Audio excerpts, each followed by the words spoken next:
Hi there, I'm Jenny. 2 weeks before my wedding, I found a note on my parents' kitchen counter: wedding's off. Expect a call from my lawyer. No call, no explanation, just silence. But that wasn't the worst part. They used my wedding plans for someone else. My own sister. My money, my venue, even my dress. Reassigned like I was never part of it. What kind of family does that? And what happened 48 hours later? I promise it changed everything. I arrived at my parents' house earlier than usual that morning. The sun hadn't fully risen yet, casting that soft, dim orange light across the windows of the quiet Charleston neighborhood. I'd planned to drop off the final cake samples and the newly printed invitations before heading into work. Everything had been scheduled down to the hour these last few weeks, and I'd been careful not to overstep, especially with my mother. I let myself in through the side door like I always had. No voices, no faint sound of the television humming in the background, not even the soft clink of my mom's favorite teacup. The house felt still. Then I saw it. A single sheet of paper lay folded in half on the kitchen counter, right where my mother usually left cheerful post-it notes, reminders about flower pickups or seating charts. But this wasn't her usual handwriting. This wasn't blue ink with loopy curves. This was black, sharp, and cold. Wedding's off. Expect a call from my lawyer. That was it. No greeting, no signature, no damn explanation. For a moment, my body just froze. No breath, no movement. My mind went silent, as if it couldn't process the fact that 7 words had just detonated everything I had been planning for the last year. I didn't scream. I didn't cry. I didn't even text my fiancé, Jace. Instead, I picked up my phone and typed one word back to my mother. Understood. I drove home in complete silence. The roads were almost empty, but I couldn't hear the hum of the engine or the soft thuds of tires over pavement. It felt like my body had gone somewhere else and left me behind to deal with the wreckage. I didn't go to work that day. I didn't call anyone. I sat on the edge of my couch, still in my shoes, replaying every conversation from the past month. What had I missed? Was it when I disagreed about the number of guests? Or when I told Karen she couldn't bring a +1 she'd just started dating? No. This wasn't sudden. This wasn't a tantrum. Someone had planned this. By nightfall, I still hadn't heard from them. Not one call. Not even a follow-up to that note. But I got something else. A message from my cousin, Courtney, popped up on my screen. Hey, I think this was meant for someone else, but it showed up in my email. You should see it. Attached was a screenshot of a group chat titled, Monroe Family Wedding Changes. My heart pounded as I scanned the names. Julia, Karen, Lyle. They'd been planning a restructured celebration. The same venue. The same guest list. Just with Karen. Karen, my younger sister, recently engaged, was now the centerpiece of the event that was once mine. The florist's invoice had been updated, replacing my name. The photographer's new draft timeline listed Karen and Zach as the couple. I wasn't just removed. I was replaced. I stared at the screen, reading the same message over and over. Karen had even joked in one message, "At least now the photos will be cute." My mom replied with a heart emoji. My fingers trembled. My vision blurred, not from tears, but from the kind of fury that only comes when someone peels your skin off slowly while smiling to your face. The worst part? I had let them manage the venue. I'd trusted them with the deposits, the accounts, the scheduling, because they were family. Because they told me it was easier that way. Easier to erase me? I thought back to the time Mom insisted we pick a neutral dress.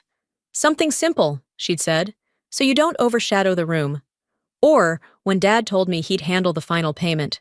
Don't worry, sweetie, we've got it covered. But this wasn't about cost. It wasn't about preferences or logistics. This was intentional.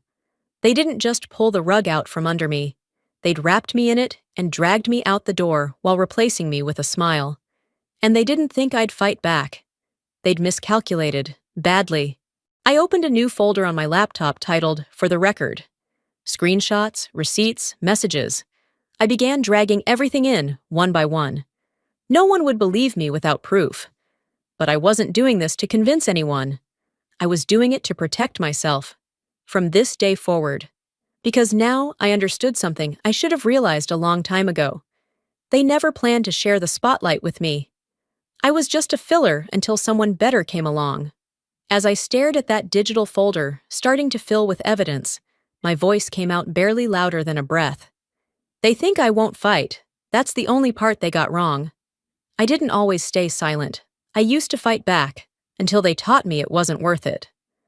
Over the years, I learned that arguing with people who pretended I mattered only when they needed something was like pouring water into a cracked vase. Useless. And now, with that folder filling up on my laptop, I sat motionless, letting memories drift in like fog over the marshes. 2 weeks before that note appeared on the kitchen counter, I had a dress-fitting appointment downtown. It was at the boutique Julia insisted we use, the same one she had bragged about going to when she was my age. I was nervous that day, not because of the dress, but because I knew Julia wouldn't show up. She'd already started pulling back, canceling phone calls, skipping vendor meetings. But I clung to the possibility that maybe this moment would bring us together again. She didn't come, but someone else did. Karen. She strolled in late, latte in hand, fake surprised. "Oh, I didn't know you were here today," she said, flashing that rehearsed smile I'd seen her use on waiters and gym trainers. The boutique owner looked confused. "You're not the bride?" Karen laughed like it was all a big mix-up. "Not today," she said. "I was just nearby and thought I'd peek in." She sat on the velvet bench and started scrolling through her phone. I remember standing there, half in my dress, staring at her like she'd just stepped into my reflection. When I walked out of the fitting room to look in the mirror, she snapped a photo. "Lighting is perfect in here," she said, not even asking. I should have walked out then. The next day, the boutique emailed me. "Final adjustments complete per updated measurements. Order ready for pickup under Karen Monroe." They had taken my dress. Not metaphorically, literally. My name wasn't on the invoice anymore. And the boutique said it was per family request. Family. I didn't respond. I just sat at my kitchen table for hours, fingers wrapped around a coffee cup that went cold twice. At some point, I opened the boutique's Instagram out of habit, and there it was. A reel. A perfectly curated little montage, tagged with autumn leaves, and the caption, "So happy for Karen. Perfect fall wedding." I watched it. Karen walked down the aisle in my dress. In my venue. With my string quartet playing the same piece I'd handpicked for my entrance. Every frame glowed like a magazine spread. Julia and Lyle beamed with pride. They toasted champagne. They hugged Karen like she was the crown jewel of the family. And not once was I mentioned. Not a thank you. Not a photo tucked into a corner. Not even a tag on social media. I wasn't even a ghost at the party. I stared at the screen in stunned silence. The comments rolled in beneath the video like confetti. "She's glowing!" "Julia raised such a beautiful bride." "This family knows how to throw a wedding." The irony nearly made me laugh. That night, I waited until the apartment fell quiet again before I picked up the phone. I dialed Jace. He was in Atlanta, finishing up a last-minute project. I hadn't told him about the note yet, or the video. I wanted to protect him from the mess. But I also knew he had a right to know. His voice came on the line, calm but cautious. "Jenny, I was starting to worry." I swallowed hard. "You didn't see it yet, did you?" "See what?" I paused. "Never mind, just... They canceled it, my parents. Left me a note." "What?" His voice dropped. "They canceled our wedding?" "Not canceled," I said. "Hijacked. They gave it to Karen." He didn't speak for a moment. Then, evenly, "Do you want to sue them?" I breathed in slowly. "Not yet. But I've started saving everything." There was something about saying it aloud that made it more real. It grounded me. Jace didn't need to say anything else. He just listened. And in that moment, I was grateful for silence that didn't feel like rejection. After we hung up, I sat alone in the living room, Lights dimmed. Just me and the soft blue glow of my laptop. I clicked play on the reel again. Frame by frame, I watched it. Karen twirling on the dance floor in the lace I paid for. Julia holding her hands to her chest, pretending to cry. Lyle clinking glasses with Zach like nothing in the world had ever been complicated. Then came the toast. Julia stood up at the head table, glass raised, camera catching every angle of her glistening eyes. "To the daughter who made the family proud," she said. I hit pause. My finger hovered over the spacebar, but I couldn't press it again. That one sentence echoed louder than the string quartet ever could. I rewound it, listened again. Not a daughter, not our daughters, just the daughter. She was right, though. Karen had made them proud, because she played the game. She kept her mouth shut. She never challenged their decisions. She smiled when they told her who to love, what to wear, where to go. I used to think I was the rebellious one, the disappointment, but maybe all I ever did wrong was try to live a life they couldn't control. I closed the laptop slowly, the faint click of the lid settling into silence. "They think they erased me," I whispered, "but I'm the only one who remembers everything." My laptop stayed closed on the kitchen table long after the screen went black. I sat still, surrounded by silence that didn't feel peaceful anymore. It felt loaded, like the kind of silence that waits to see if you'll finally snap. I didn't, not yet. Instead, I got up, walked to the drawer I rarely touched, and pulled out my old phone, the cracked one I stopped using after I got promoted. It was mostly dead weight now, but it still had photos, voicemails, and voice memos from years ago. I told myself I was looking for something practical, maybe old vendor quotes or a contact from my early wedding planning. But deep down, I was hunting for proof I wasn't losing my mind. Something that reminded me this didn't come out of nowhere. I scrolled through the folders until one labeled Holiday Dinner 2021 caught my eye. My finger hovered. That Thanksgiving had been odd. Julia was unusually quiet. Karen kept going on about a marketing job she hadn't even accepted yet. Dad was glued to the football game. I remembered stepping out to take a walk around the block, needing air after Karen snapped at me for always being so sensitive. Apparently, I had left my phone recording on the table by mistake. When I pressed play, the background clinks of silverware filled the room again. Then Julia's voice. Too casual, too smooth. "She's a sweet girl," she said, and I already knew she meant me. "But she's just not like Karen, not driven, not special. She's fine." That word, fine, cut deeper than anything vulgar ever could. It wasn't rage or rejection. It was dismissal, like I was a bland wallpaper in their home. Not worth changing, not worth admiring. "She doesn't push herself. She's content, and that's okay. But Karen has potential." I stopped the recording. I didn't need to hear more. My face didn't flush. My heart didn't pound. I just sat there, jaw clenched, staring out the window as a group of kids biked down the street, laughing freely. So this was the story they'd told themselves for years, that I was fine, and therefore not worth fighting for. But it hadn't always been like that. There was a time, brief as it was, when I pushed back. Colton. 6 years ago, he had been the first person I ever let in fully. The kind of man who planned weekend trips and surprised me with used books he thought I'd like.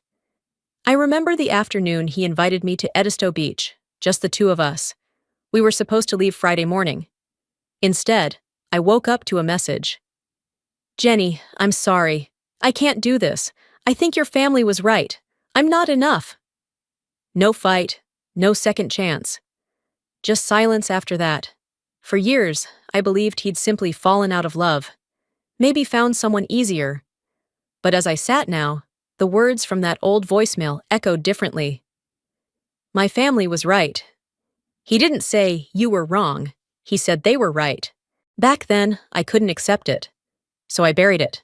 Never told anyone, not even Jace. I reached for my water glass and stared at the condensation trail it left on the table. I wasn't crying. There weren't any tears left for this version of myself. Instead, I stood and walked to the cabinet above the fridge. That's where I kept the documents. The mortgage I signed alone, the receipts from the wedding venue, a printed spreadsheet Julia insisted on managing. To keep things in order, she had said. Every page I pulled confirmed something deeper than mismanagement. This wasn't chaos.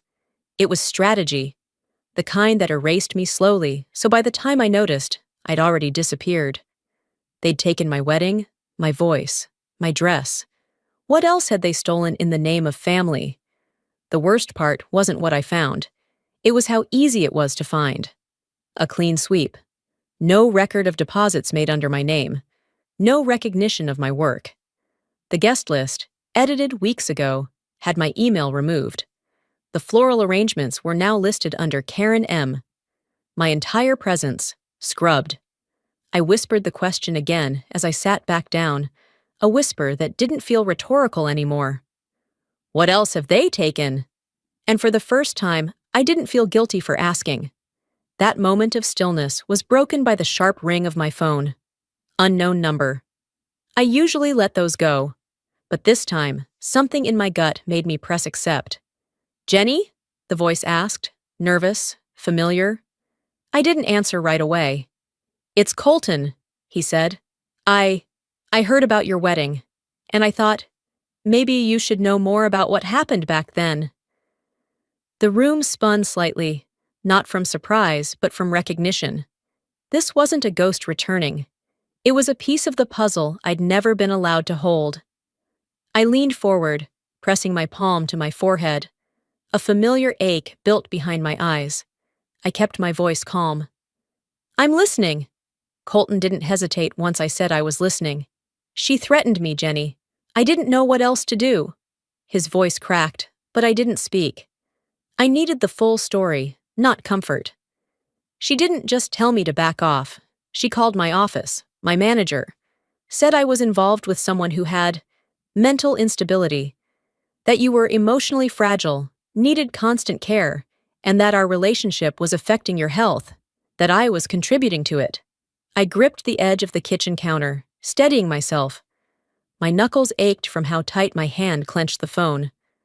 I said nothing, but inside, something collapsed. Not like a building that falls, more like a dam that quietly cracks, piece by piece, until the flood becomes unstoppable. She said if I really loved you, I'd walk away so you could focus on yourself. And I believed her. I thought I was doing the right thing. He paused. I could hear it, the regret, the weight he'd been carrying all these years. I'm sorry. I know it doesn't fix anything. I nodded, even though he couldn't see it. My voice came out calm, nearly flat. It doesn't, I said. But thank you for telling me. We exchanged no goodbyes. I hung up, placed the phone on the table, and stared at the window, where the streetlight outside glowed over empty pavement. Then I picked up my own thoughts like shards on a tile floor, fitting them into something resembling a timeline. The pattern was clear now, not just in hindsight, but in cold, deliberate detail. Control. Julia didn't just block my path, she bulldozed it and then told me I had no sense of direction. The next morning, I sat at the kitchen table with my coffee going cold. My fingers hovered over Jace's contact. He hadn't reached out in days, and I'd been grateful for the space. But now, I needed answers only he could give. When he picked up, his tone was cautious. Hey, he said. I need you to be honest with me, I said, and I need you to do it now. There was a pause, just long enough for me to imagine him sitting on his couch, hand on his forehead, like he always did when he felt cornered. I know what this is about, he said, and you're right to ask. He told me about the day he went to my parents' house, months before he proposed. She called me into the sunroom. Your dad wasn't there. She had a folder, said it was something to help me make the right choice before the engagement. He sighed. Inside were copies of your old credit statements from years ago, notes about your panic attacks after college, even your ER bill from when you fainted at work. She told me she kept them for emergencies. And the prenup? I asked. Jace hesitated. She had one drafted. Said it was just precaution. To protect the family's assets in case things didn't work out. Did you sign it? No, but I also didn't tell you. I didn't want to cause a rift. A rift. As if there hadn't already been a canyon. Thank you, I said, and ended the call before I said something I couldn't take back. I stood up, walked into my bedroom, and pulled the small metal box from the back of my closet. Inside were the documents Julia had always said to hold on to, just in case. The venue deposit confirmation. It had my name on it. The floral arrangement invoice had come through my nonprofit's account, the one I opened 5 years ago. And at the very bottom, folded neatly in a cream envelope, was the budgeting agreement she'd handed me 2 months ago. I had signed it without much thought. Back then, she said it was to help keep expenses organized. What I held now, though, was no budgeting guide. It was a contract, a silent transfer of assets, a neat little tool to move things out of my hands and into Karen's. I stared at the signature line. Mine. Above a line that said, Authorized financial reassignment for family redistribution purposes. They didn't just cancel my wedding, they reallocated my life.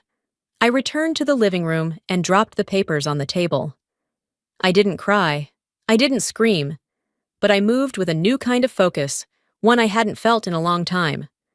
I opened my laptop, created a new folder, and labeled it Restitution. Then I opened my email. To Julia.Monroe. Subject: This ends now. The body was short, sharp, precise. You've taken enough from me. If you continue, I will take back everything. Legally, publicly, permanently. Consider this your last warning. I clicked send. And for the first time in what felt like forever, I felt the knot in my chest loosen.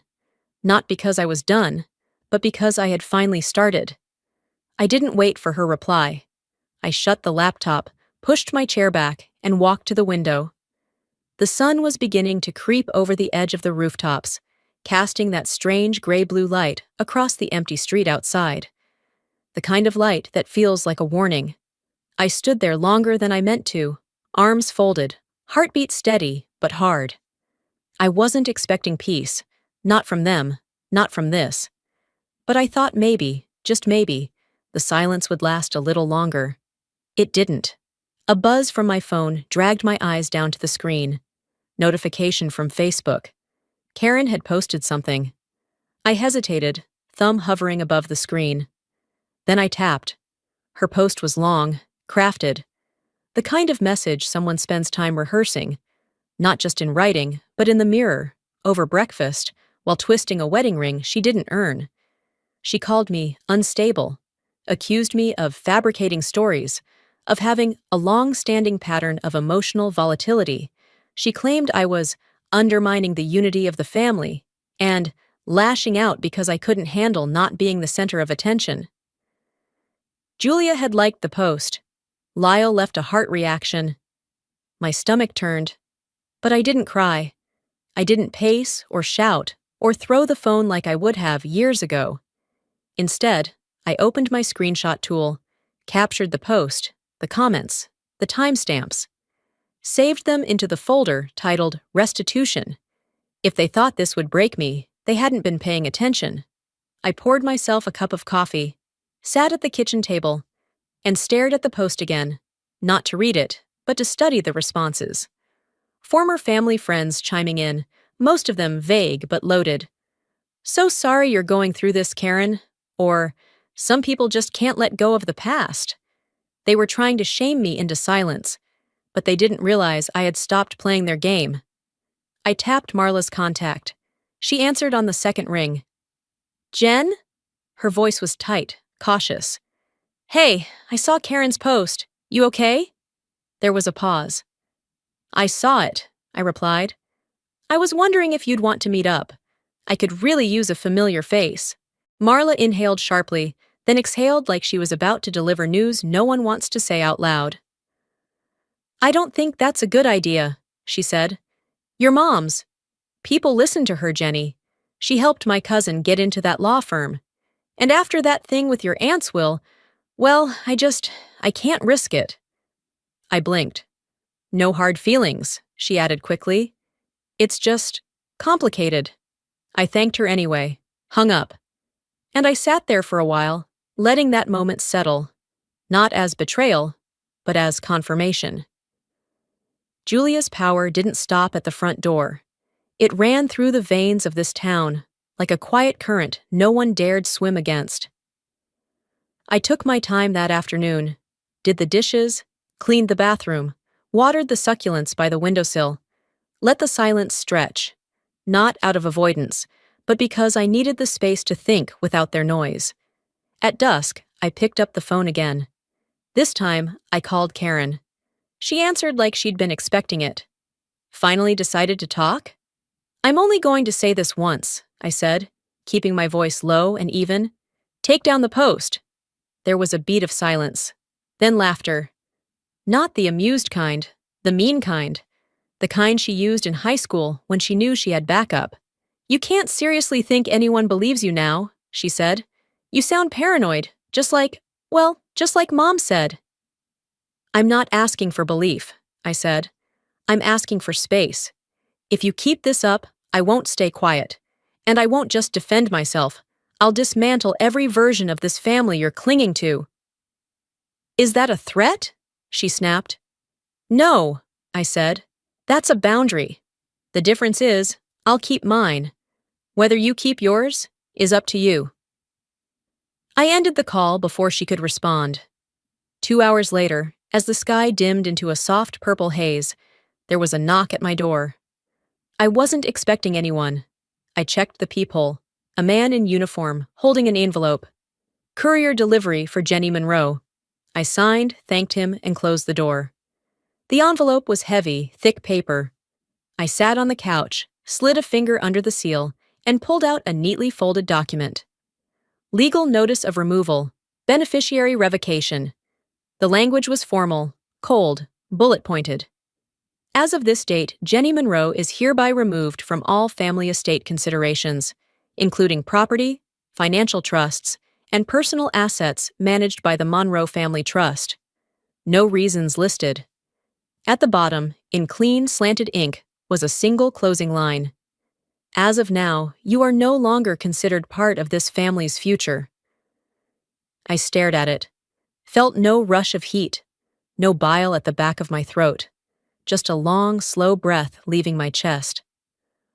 I folded the paper carefully, set it on the table next to the screenshots, then stood up and walked toward my desk.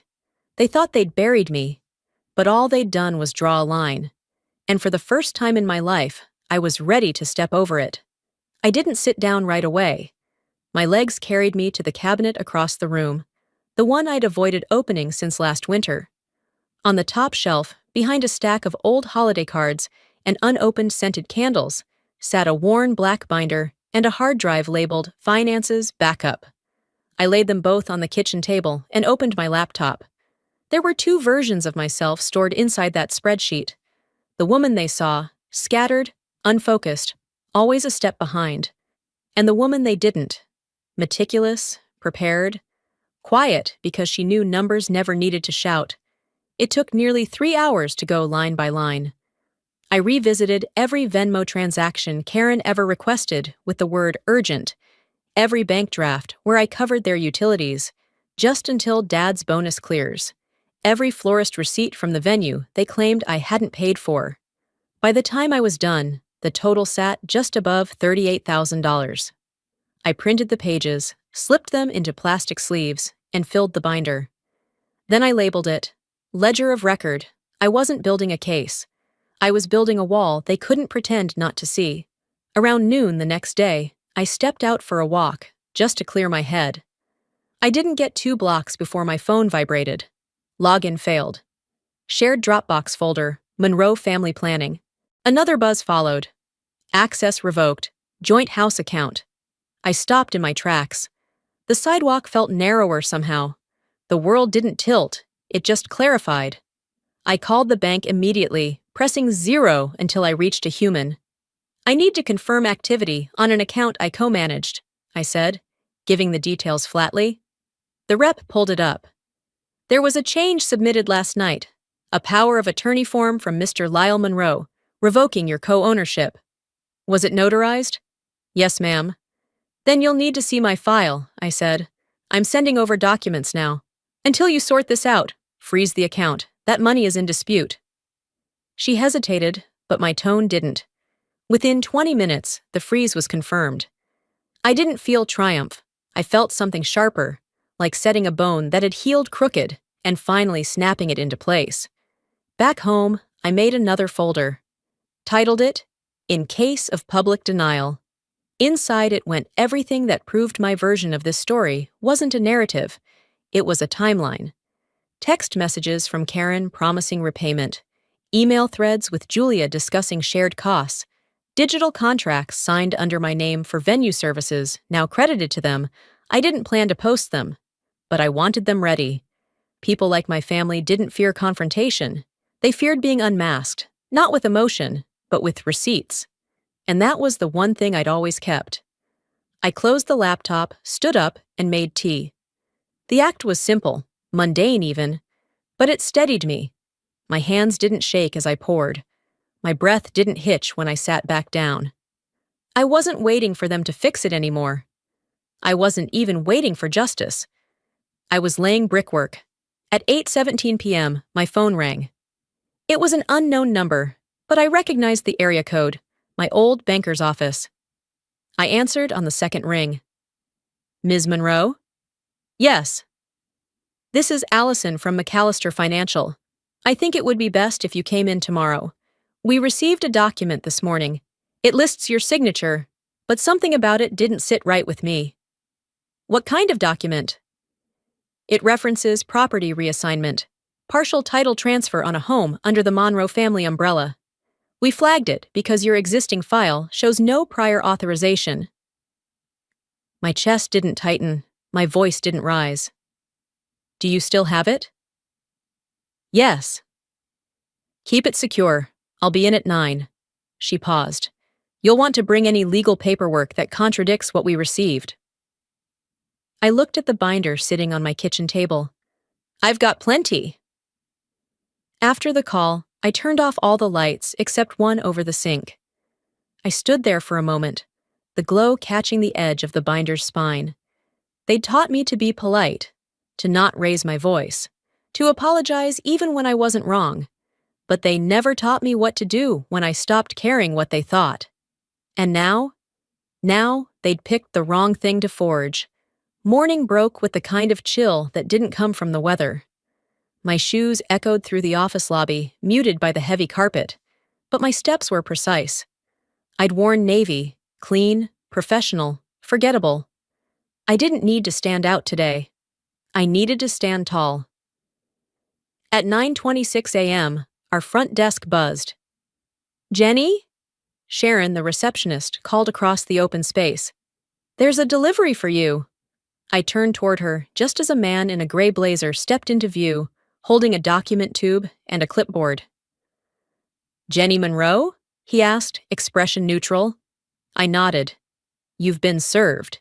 He placed the envelope in my hands, had me sign, and left before I could say a word. I walked back to my desk slowly, sat down, and peeled the seal open. Civil complaint, Monroe vs. Monroe. I scanned it. Paragraphs of inflated claims. They accused me of embezzling family funds intended for the original wedding. Claimed I had authorized venue upgrades outside agreed budgets, that I'd suffered repeated emotional instability that rendered me unfit to manage financial matters. My name was twisted into a caricature of chaos.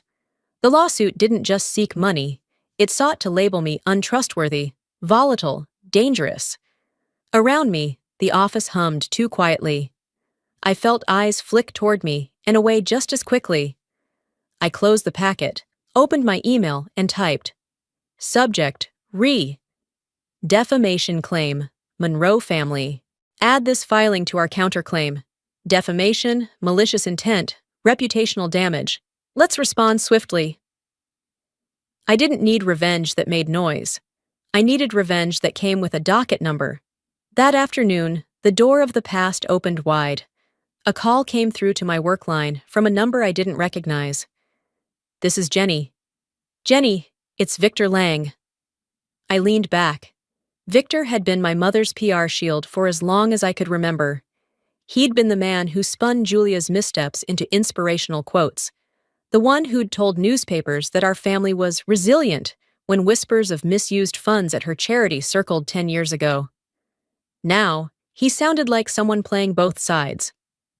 "I just wanted to reach out," he said, smoothing his tone like a politician, "and say, you might want to let this play out quietly. Sometimes the noise dies faster if you don't feed it." "You're worried about Julia's image," I replied. "You should be. It's hanging by a thread, and this time, she's the one who handed me the scissors." There was a pause. A deep inhale. "Jenny, these things spiral. Be smart." "I am being smart. That's what scares you." I ended the call. That evening, I stayed off social media. But the universe didn't return the favor. My phone buzzed with a notification. Julia Monroe posted a new status update. I didn't click right away. I waited. Took a sip of the chamomile tea I didn't want, but had made out of habit. Then I opened it. "It's hard being a mother," it began. "You try to raise your children with compassion. You sacrifice. You guide. But sometimes, when pain twists a child's view, all they can see is betrayal, where there was once love." There was no name, but everyone knew who it was about. The comments poured in. People from church, neighbors from our old block, Karen's new in-laws. "She's lucky to have you as a mother." "Some kids just turn bitter no matter what you give them." "I've seen this before. It's the money. Always the money." I printed the post. All 57 comments. Highlighted names. Took screenshots of every mutual connection who clicked like. Then I handed them to my attorney. "Don't respond," she said. "I won't, but you will." We began outlining our timeline. When Karen first asked for the deposit loan, when Julia sent me the budget spreadsheet that later reallocated assets, when the house was listed with my name on the agreement, when the Dropbox folder was mysteriously wiped. I didn't need to argue with strangers online. I had a courtroom. 3 days later, an email came through just after breakfast. Court date confirmed. Monroe vs. Monroe, Civil Division, Room 204. Hearing set for 3 weeks out. I stared at the date. Then, my reflection in the kitchen window, blurred by the morning haze. They wanted to embarrass me, silence me, redefine me. But the only thing they'd accomplished was sharpening my resolve. I turned from the window and spoke out loud to no one but myself. "You want a public fight? Fine, but I'm bringing every truth you buried." After I closed the email confirming the court date, I didn't sit down. I didn't scroll through more evidence or rehearse possible questions. I walked straight to the living room window, pulled back the curtain, and stared out into the quiet, early evening stillness. The streetlights flickered on as the sky dimmed, and I stood there in silence, one hand gripping the edge of the curtain, the other resting against my thigh, steady and warm. This was no longer about my wedding. It hadn't been for a while. This was about years of being told what I was allowed to want, and who I was allowed to be. I sat at my desk, opened my laptop, and created a new folder. I titled it simply, Truth. Then I wrote the first post. No preamble, no emotional introduction, just a headline. My name is Jenny Monroe, and here's what they erased. Underneath, I dropped in screenshots, one by one. Bank transfers from my account to Karen's over the past 5 years, labeled venue deposit, catering emergency, travel reimbursement.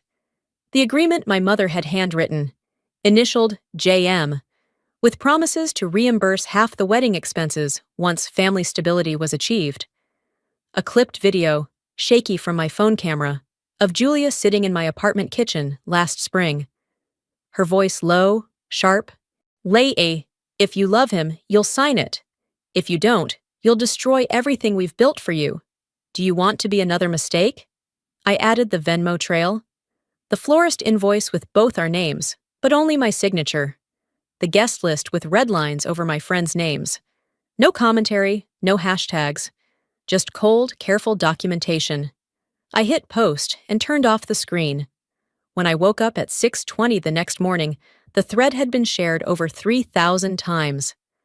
Comments rolled in faster than I could read. Strangers, former classmates, quiet supporters, who had watched from the sidelines for years, and people asking questions. Why would a family do this to their daughter? Jenny, you're not alone. This is what generational manipulation looks like. At 7:02 a.m., my phone rang. I didn't recognize the number. I picked up anyway. Jenny, Karen's voice said, brittle and shaking. What the hell are you doing? I'm telling the truth, I said simply. You've made Mom look bad. You've made all of us look damaged. I waited. You think the internet is going to fix this? She hissed. You think they'll love you for tearing us apart in public? No, I replied calmly. I think they'll understand that I stopped letting someone else define me. There was silence. Then I added, she tore us apart behind closed doors. I just stopped pretending it didn't happen. I ended the call, then blocked the number. By noon, my lawyer called to confirm we were ready to submit the final counterclaim. I added the new evidence, she said. Are you sure you want to include the notarized statement from the accountant? Yes, I answered. She was complicit. She gets named. That document had been a surprise. An old family accountant had come forward quietly after reading my post. She had resigned years ago, citing health reasons. In her notarized letter, she confirmed that Julia had rerouted donations meant for a charity account, set up under my name, into a separate trust controlled solely by her and my father. She included dates, transfer logs, even scanned copies of altered receipts. This wasn't just an ugly divorce from my family. It was financial fraud, on paper, in ink, and all of it had my name tied to it, without my consent. The updated counterclaim listed breach of fiduciary duty, financial misrepresentation, emotional distress, unjust enrichment. We printed it on ivory stock and had it hand-delivered. I didn't check Facebook again that day. But that night, as I lay in bed, my phone buzzed once more. This time from an unknown number I didn't answer. Instead, I opened the screenshot folder and scrolled through them, one by one, until my breathing evened out. The next morning arrived with a steady drizzle. I dressed in a slate gray blouse, hair pulled back, heels low but firm. I didn't want to make a statement. I wanted to be the one who stood when everyone else sat down. The courthouse hallway was quiet. Pale green walls, long benches. Karen was already seated near the far end, her lawyer beside her. She looked up when I entered, but said nothing. Julia stood near the wall, arms crossed, avoiding my eyes entirely. A man with a press badge stepped forward. Ms. Monroe, he asked quietly, do you have anything you'd like to say before we go in? I looked past him, through the door that would open onto rows of polished seats, recorded testimony, and legal arguments. Then I met his gaze. Just this, I said. When someone tells you silence is love, they're usually trying to keep you from speaking. The courtroom doors opened with the kind of hush that follows a storm, not precedes one. A bailiff called our case, and I stepped forward with my attorney beside me, heart steady, breath deliberate. I wasn't trembling, not anymore. The nerves had burned off weeks ago. What was left now was clarity. Karen sat across the aisle, shifting in her seat. Her lawyer whispered something, but she wasn't listening. Julia remained standing near the edge of the room, hands clenched tight around a stack of papers. Lyle was there too, though he seemed more like a figure propped up than a participant. He avoided my gaze the entire time. The judge, an older woman, with hair pulled tightly into a bun and a voice that brooked no posturing, asked both sides to keep emotions out of their presentations. This isn't a reality show, she said bluntly. It's civil court. Facts, please. I let my lawyer do most of the talking. Contracts, transfers, recorded conversations. We submitted everything. When it was their turn, Julia's side attempted to argue emotional instability, to which the judge raised an eyebrow and asked for clinical documentation. None was provided. By the end of it, there were no slammed gavels, no dramatic gasps. The ruling was measured. Independent audits to be conducted. Jenny Monroe granted temporary legal authority over disputed funds, and all remaining property matters to be resolved through civil mediation. When it was over, Julia didn't speak. Karen stormed out. Lyle followed without looking back. I didn't smile. That wasn't what this was for. This wasn't about walking out victorious. This was about finally standing. 2 weeks passed before I returned to the Monroe house, what used to be home. I arrived unannounced, mid-afternoon, holding a manila folder with the final settlement papers and the release form removing my name from the deed. The front door wasn't locked. I walked through, my heels soft against the hardwood floors. The hallway smelled the same, lavender and furniture polish, but it didn't feel like it belonged to me anymore. I paused in the kitchen, ran my hand along the edge of the counter where I used to help bake pies for Thanksgiving. Passed by the staircase I once sat at during high school arguments. Stood at the doorway of my old bedroom and barely recognized the girl who used to cry into her pillow every time her mother told her, "You're just too much." Nothing had changed. Everything had. I placed the folder on the kitchen table. Then I pulled my old keys from my coat pocket, set them gently on top. I didn't knock. I didn't wait for anyone to find me. I just stepped out and let the door click shut behind me. A few days later, a plain white envelope arrived at my apartment. No return address. Inside was a personal check. The memo read, "Reimbursement for dress, venue, and emotional damages." The amount? $31,320, an exact match for what I'd tallied in one of my earliest spreadsheets.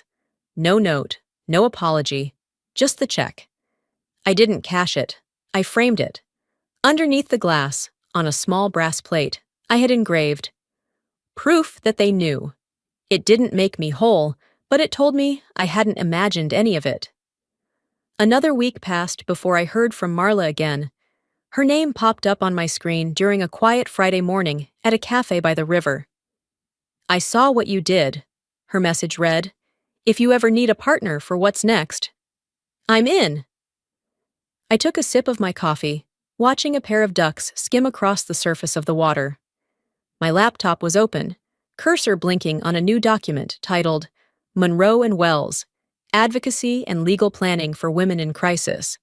The idea had been brewing ever since the courthouse, because for every woman like me who found her way through the noise, there were 10 more still stuck inside it, wondering if they were the problem. I set my mug down, typed the first sentence of the mission statement, then stopped to read it back aloud. "Freedom isn't loud," I whispered. "Sometimes it's just the sound of no one calling you back." And that, more than any verdict or headline, was the ending I'd been waiting for. Sometimes the hardest battles aren't the ones fought in courtrooms or over dinner tables. They're the ones where you finally choose yourself over being accepted. If there's one thing I've learned through all of this, it's that family isn't built on silence or submission. It's built on respect, accountability, and the freedom to speak your truth, even when it shakes the room. I didn't win by hurting them. I won by stepping away, by reclaiming the parts of me they tried to rewrite. And maybe that's the real lesson here. Closure doesn't always look like justice served in headlines. Sometimes it's just peace, and a quiet morning where no one's trying to control your life anymore. What about you? Have you ever stayed silent to keep the peace, only to realize you were sacrificing yourself in the process? I'd love to hear your thoughts. If this story resonated with you, drop a 1 in the comments or tell me where you're watching from. And if it didn't sit right with you, let me know why. I'm here to listen.